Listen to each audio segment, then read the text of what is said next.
Hello friends, my name is Shaurya Patel. I have made an uphill car at RFL Ahmedabad. The components of this uphill car are studded beams, wheel and axle, gears, beams, bushes and many more. The two mechanisms I have used in this uphill car are Pawl and Rachet Mechanism and the gear mechanism.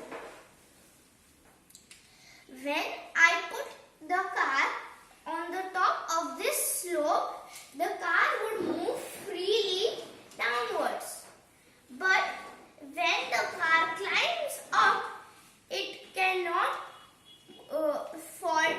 go back down on the other direction because the Pawl and Rachet only allows the car to move in one direction.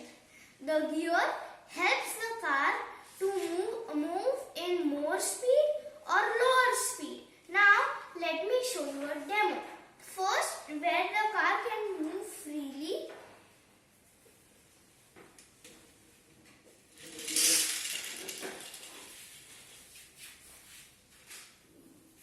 and now the car will not be able to fall down when the car is climbing up.